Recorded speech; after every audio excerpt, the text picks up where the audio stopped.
आप लोग तो ऑप्शनल के लिए 2-3 चीज़ें याद रखिए।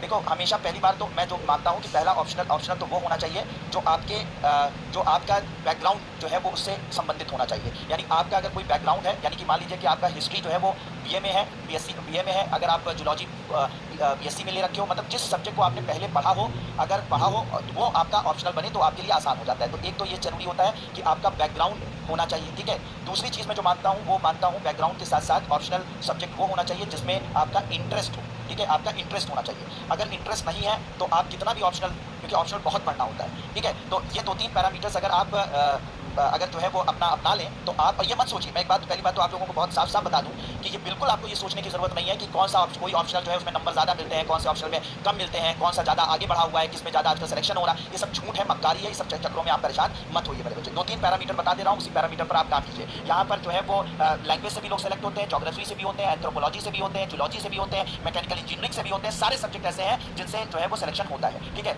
ये कोई कंपल्शन नहीं होता कि आप इस ऑप्शनल को लेंगे तभी आपका सिलेक्शन होगा, ठीक है? तो मैं उसमें 2-3 चीज़ें बता देता हूँ। अगर आपका बैकग्राउंड है किसी सब्जेक्ट में, उसे लेने की कोशिश करिए। दूसरा जो सबसे इंपॉर्टेंट है, आपका उस सब्जेक्ट से इंटरेस्ट होना चाहिए। यानी जब मर्जी हो, जब आप किताब उठाएं तो आपको कभी वो सब्जेक्ट बोर नहीं करना चाहिए। आपका कभी ऐसा नहीं होना चाहिए कि आप पढ़ रहे हैं, पता लगा जो है वो झूमने लगे। आप सोशियोलॉजी बहुत अच्छा ऑप्शनल है, आपने सोचकर लोगों के कहने पर ले लिया, लेकिन सोशियोलॉजी समझ ही नहीं आ रही है, इंटरेस्ट ही नहीं आ रहा है, उसे पढ़ने में मन ही नहीं लग रहा है, तो फिर क्या फायदा ऐसा? जब आप पढ़ेंगे नहीं, कितना भी अच्छा ऑप्शनल हो, कितना भी अच्छा सिलेक्शन हो रहा हो, आपका सिलेक्शन नहीं होगा तो क्या फायदा है, ठीक है? तो इस बात को समझने की कोशिश करिए, ठीक है? इस बात को समझने की कोशिश करिए। तो यहाँ पर आप समझ लीजिए कि बैकग्राउंड आपका या तो हो, दूसरा आपका इंटरेस्ट होना चाहिए। एक ये चीज़ ध्यान रखिएगा, बैकग्राउंड और इंटरेस्ट, ठीक है? दूसरा चीज़ ये होनी चाहिए कि इसका जो स्टडी मटेरियल है, ठीक है? जो उसका स्टडी मटेरियल है मेरे बच्चों, वो ईजिली अवेलेबल होना चाहिए। या तो चाहे आप कोचिंग करिए, चाहे उसका जो है वो ऑनलाइन ऑफलाइन जो मटेरियल होता है, ठीक है? ऑफलाइन मटेरियल वो अवेलेबल होना चाहिए। तो स्टडी मटेरियल यानी कि चाहे वो कोचिंग कोई हो, कोचिंग अगर मतलब उसकी अवेलेबल होनी चाहिए, तब कोशिश करिए कि मतलब जैसे कोचिंग वगैरह में आपको गाइडेंस मिल जाए, तो कहीं ना कहीं से आपकी गाइडेंस अगर उस सब्जेक्ट में अवेलेबल है, कोचिंग वगैरह अवेलेबल है, या उसके ऑनलाइन ऑफलाइन मटेरियल आसानी से आपको मिल जाते हैं, तो आपको उस ऑप्शनल को चूज करना चाहिए। दूसरा पॉइंट। और तीसरा पॉइंट जो है वो ये होना चाहिए, जो मैं सबसे लास्ट में रखता हूँ, ये तीसरा पॉइंट ये होना चाहिए मेरे बच्चे कि आपको ऑप्शनल ऐसा लेना चाहिए जो आपके जीएस में काम आ सके, यानी जीएस में वो आपको